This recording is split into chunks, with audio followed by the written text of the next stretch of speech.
Jemi tash me pjesën e intervistave, fillimisht jam me trajnerin Sasha Jankovic, trajnerin e skuadrës së Bashkimit që tashmë edhe është finaliste e play-offsit apo finale e këtij sezoni në Superligën e basketbollit. Coach, first of all, congratulations. Your team seems to be all the time having the lead, being comfortable on the game, having the lead till 14 points. What made the difference tonight compared to the last game in Karagoci here?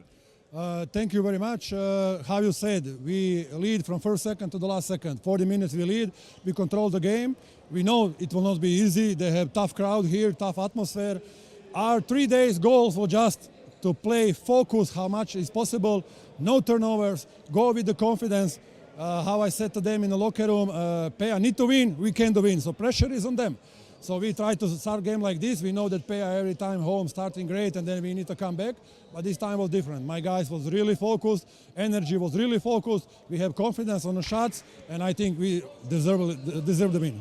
Also, coach, we saw your players celebrating earlier, last 3 minutes, and Peja came back and they got the lead to the 5 points. Yeah, it's not over until it's over. So you know how is basketball. In 1-2 minutes, you can lose the game, but on the end, even when this happened, everything, we stay like a team together, and I think that really high level of basketball from us today. Also, coach, one question about the next opponent, Trepča. What do you think, how the finals will go?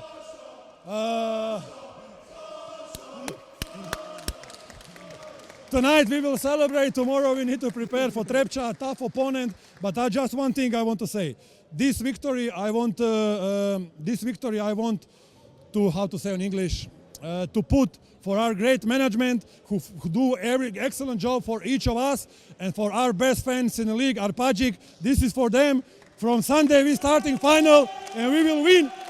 We will do everything what is possible to win the title and make these people happy. Good luck on the finals, coach. Thank you, and I want to just say hi to my family and my daughter Arya. She has birthday. Arya, tata te volim. Mirka. Thank you very much. Thank you.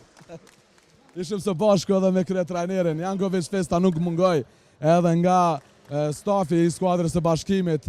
Fillimisht e pyeta trajnerin Jankovic në lidhje me dominimin e hershëm të skuadrës së Bashkimit, ku pati edhe përsin për 14 pikëve gjatë gjithë kohës, ata edhe patën e përsin në ndeshje. Ai tha që ne ishim të fokusuar te mase për ndeshjen, ne punuam mirë gjatë 3 ditëve që të kontrollojmë ndeshjen dhe ja dolëm që gjatë gjithë kohës ta kemi edhe përsin apo gjatë gjithë ndeshjes ta kemi përsin në favor të tonë. Ne ashtu e pyeta se çfarë bëri ndryshe Bashkimi me dallim me ndeshjen e kaluar ndaj Pejës ku ishte në Karagoci ku e pati edhe disfatën e vetme. Ai tha që ne dinim që është një ndeshje shumë e vështirë në këtë palesër ku edhe publika apo tifozët janë vërtet të zjarrt, andaj edhe kërkova më shumë vëmendje, fokusim dhe dëshirë për të fitore, andaj edhe ne ja dolëm ashtu si sta dhe në e potencoja vetë se çfarë ju tha në dhomat e zhvezës, tha që presioni është te Peja sepse ne kemi abërsinë, andaj edhe ne ishim edhe më të relaksuar në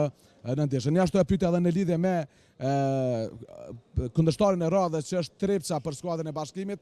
Ai tha fillimisht është koha njerë fillimisht të festojmë, nga nesër do të mendojmë për konkurrent apo për rivalin tonë në finale Trepča, që është një skuadër shumë e fortë. Ai gjithashtu ja dedikoi gjithë këtë sukses stafit dhe kreditë ekipit udhëheqës të Bashkimit, ashtu edhe shokëve të ngushtë që quajti të Bashkimit tifozëve Arpagic, ashtu që edhe unë personalisht kërkoj t'i uroj gjithë skuadrës së Bashkimit edhe arritjen në finale. Për pak çaste tashmë do ta kem edhe kryetrajnerin e Pejës, kryetrajner Krashovec.